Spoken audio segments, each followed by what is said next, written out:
Hi there and welcome to Hyundai Power Products. My name is Adrian and today we're going to look at this DHYT80E electric start diesel engined water pump. So as you can see, I've removed it from the box. I'll take the box away and take you through the contents that I've got here on the table. So just to go through the contents, obviously we have the main unit itself here. We have the battery tray here. Now there are various fastenings come with this. We're going to have to fit this on the machine. We have the 12-volt battery itself. We have a funnel which can be used for filling the engine oil, a set of keys and a little Hyundai key ring. We have the main pickup filter, a little bit of assembly, and various pipe fittings for connecting your hoses. Last but not least, we have the user manual.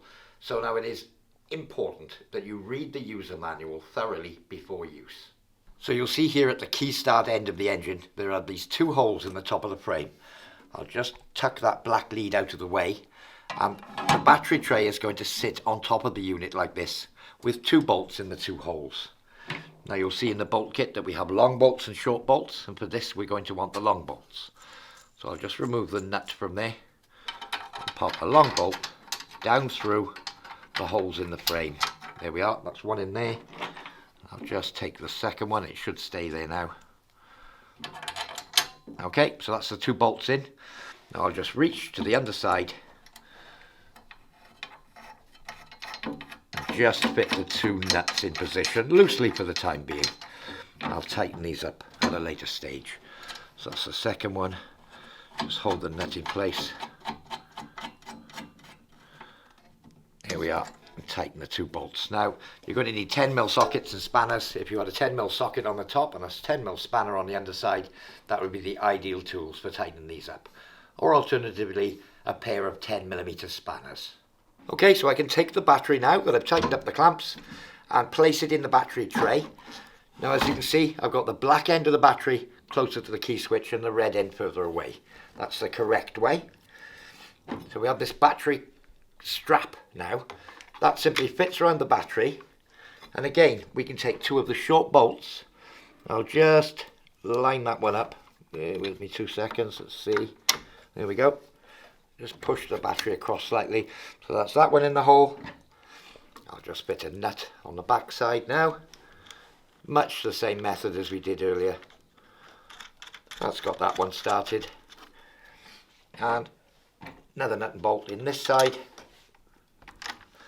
When I tighten these two down, it'll clamp the battery firmly in place. So again, a pair of 10mm spanners, one on the inside, one on the outside, or a 10mm socket and a spanner. I'll just put them finger tight for now. So tighten up all four of these bolts, and that's the battery firmly located on the machine. Okay, so as you'd imagine, the red terminal battery cover or lead goes on the red terminal, and the black one is going to go on the black side. So if you just pull back the sleeve and the battery terminal cover, you'll see the nut and bolt is already in place for you. So I'll just pull off this little protective cover, place the bolt through, and all fingers and thumbs here, and then do up the nut. When you're doing this, make sure you do the red terminal first. Fully fasten it down, or a socket or a spanner, again 10mm or a pair of 10mm spanners, tighten them up. Once they're tight, put the battery cover on to protect that terminal, and then we can move on and do the black one. So before we even think about starting this engine, we need to add fuel and, most importantly, engine oil. These engines have no low oil protection system, so if it runs low on oil, it'll destroy your engine, so you need to check your oil regularly. So we'll look at the initial fill of oil. Dipstick is here, bright orange, can't miss it, and we'll remove the dipstick. So we would fill the oil on this, put it on nice level ground, and as a general rule of thumb, the dipstick itself gives you a guideline, but the perfect spot for the oil would be to fill it up to such a point where it's level with the top of the threads here, at this point, not the top up here, just at this point here, so that the oil is at the weir point of the hole, so just about to overflow out of the rim, but not quite. So that's where we'd need to be with the oil level. Once we're happy, we can replace the dipstick, making sure that it's screwed down firmly. So this engine is used in several other applications, and as you can see there's another oil filler on this side. We don't need to worry about this, it's very difficult to access, but it does exactly the same and goes into the same area as the one on the other side. Now just make sure that one's tight, which it is, so don't worry about this one, it's far easier to use the one on the other side. So as you can see, the next thing we need to do is to put some diesel in the engine. So I'll unscrew the filler cap here, and you'll see there's a strainer in the fuel tank. I'll just pull it out, but I do recommend you leave this strainer in.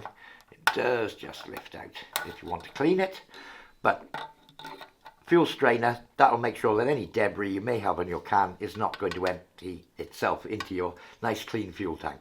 So diesel in, leave it perhaps to about this level on the tank. You don't want to fill it to the very top.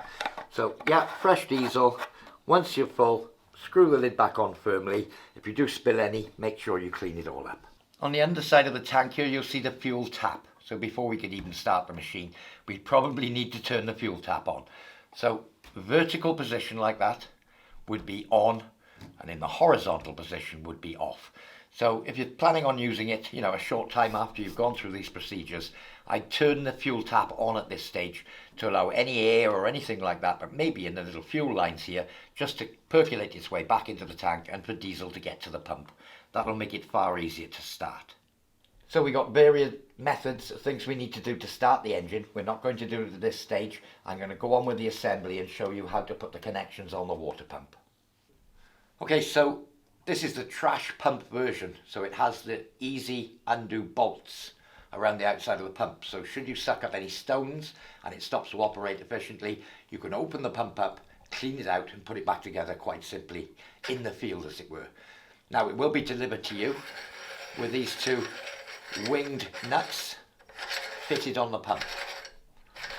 So this lower one is the inlet. So this is where it sucks the water in. The top one is where it blows the water out. So I'll just remove these for now. So one of the common problems why a pump isn't sucking water up is because of air leaks on the inlet side. So it's vitally important that we assemble this correctly. So, having just removed the two nuts from the pump, the top and bottom one, the bottom is where water is sucked into the pump, and the top is where water comes out of the pump. Now, one of the main problems why a pump won't suck is because of air getting in on the inlet side. So it's vitally important that we connect all this up correctly. So we've got the nut and the fitting. What we would do is put the fitting inside of the nut first, then the rubber ring, which is what seals it, and this will seal the flange of the pump to, let me just get that in there, to the flange of this fitting. So I put that in place and just rotate it, and it'll level out that rubber washer, and then firmly tighten that coupling. So that rubber seal is between the flange on the pump and the flange on this coupling, and the nut is purely there to tighten it up, and that would stop any air being able to suck into this area here. So that's a great start. So I'm just going to do exactly the same on the top one. Just pop that ring in place and just screw it on. Now obviously the outlet isn't as important because it's pressurized water that's coming out. So if you had leaks here, you'd just have leaking water, but it couldn't suck air in. So the seal here isn't as important as the vacuum side. This is the important side to make sure that it works correctly. So this green hose is the vacuum hose. It's reinforced so that when it gets the suction, it doesn't collapse on itself like the lay flat hose that we use for the outlet does. So to fit this hose, obviously we need to push it up over here. So I'll just do that, just get it started, push it up. I'm going to leave maybe a 6mm gap between the hose and the coupling to allow it to still spin easily. So I've just slid this spring clip up, and as you can see by its wire design, it's designed so that each one of the bands goes in between the high points or in the valleys of the pipe connection. As you can see, I'm back probably 30mm from this front face. Could probably pop that on a little bit further, and this is where I would tighten up this connection. And again, when I tighten it up, a 10mm spanner or a 10mm socket on the end for tightening it up. But just make sure that this is nice and tight, it's firmly located, the band is all in the grooves, and then you should get a nice airtight seal here. So I've just got a short section of lay flat hose here, but as you can see, I'll just get that started. Again, leave it a few millimeters back. We'll put the clip somewhere in this area here, and we do exactly the same. Tighten the clip up thoroughly, nice and tight on here. Obviously not to the point where we're going to break the clip or ruin the threads or anything. 10mm spanner and tighten it firmly down. You'll soon know if it needs tightening because you'll get water leaks in this area. So on the other end of our pickup hose, we typically fit this large strainer. Now as you can see, the holes in this are probably 25mm in diameter, so it would allow small stones to be sucked up into the pump. Hence why we call this a trash pump. It will allow larger stones to be passed through the pump without damage. Obviously you will get a build-up, and that's why you may need to open the pump up at some stage to remove those stones. But this obviously stops anything larger than around 25mm getting in. So with that said, it's got this fitting which simply screws in. So we'd screw that fully down in, and again this would fit using the correct clip on the end of the suction hose in exactly the same manner as we did on the water pump itself. So we'll look at a few of the controls and little things on the engine that you may find useful. This lever on here, should you have a flat battery, is the decompression lever. Now it's good to use it with a battery as well and saves the life of the starter motor. We need to have the engine in such a position as when we push this down, it stays down. So if I just pull the recoil a little bit, just give it partial turn, as you can see, it now stays down. So that's opening the exhaust valve and make it far easier if you're going to pull it over on the recoil. And it'll also make it easier on the starter motor as well. When you initially crank it, the first revolution of the engine is done with no compression. That gives it time to build inertia to kick the engine into life. Okay, so we've got this little plug on the top of the engine here, and it says oil on it. This you will not need to use very often, but it is possible. If you run out of fuel completely, sometimes you'll need to bleed the system to get it to run, and continuously pulling it over the recoil can be quite, cause fatigue, especially if you've got a flat battery.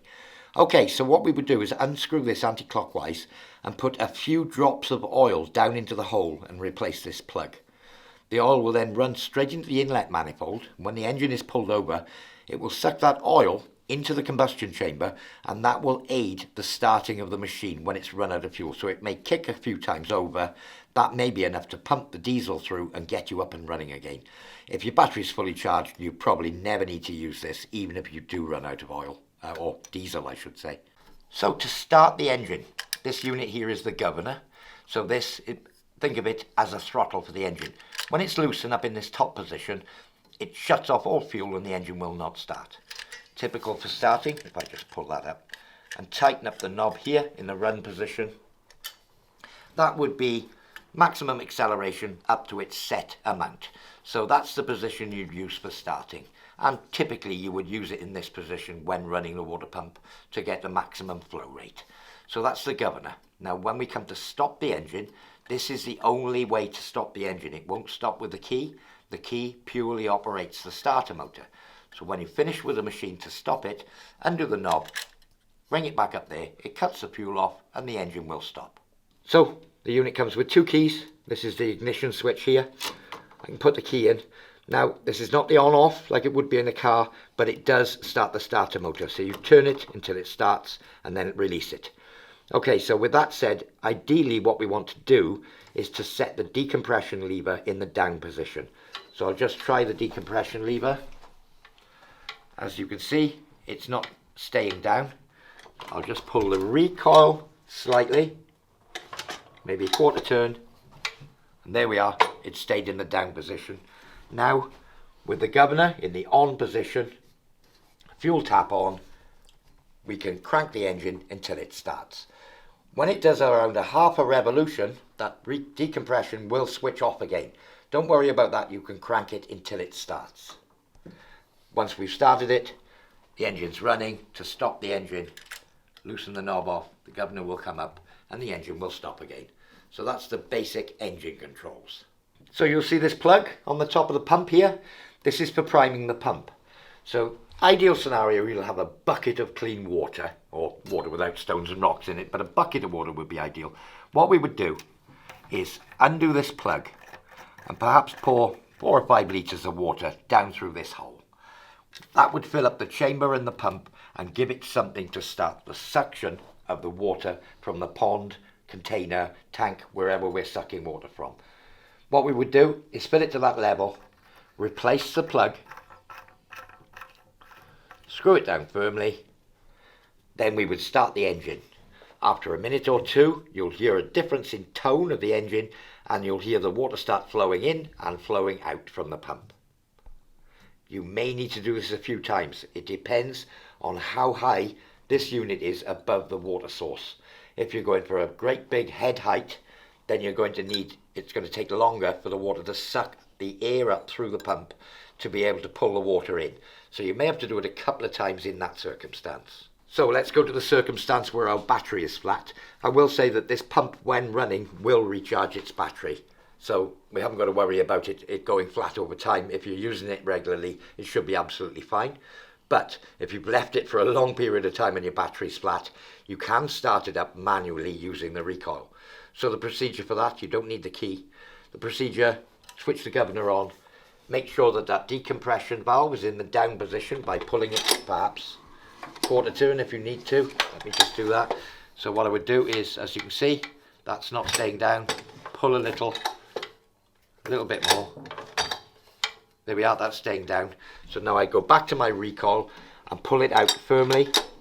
Make sure it's got a latch point somewhere around there, and hold the machine firmly and pull that recoil firmly. Probably best if you can get two hands on it and put a foot on the base or something just to hold the pump still, and that will give you greater leverage to pull the engine over. So yeah, swift pulls on the recoil, engine starts up, it will recharge its battery and it'll be ready to use on the key next time you need to use it.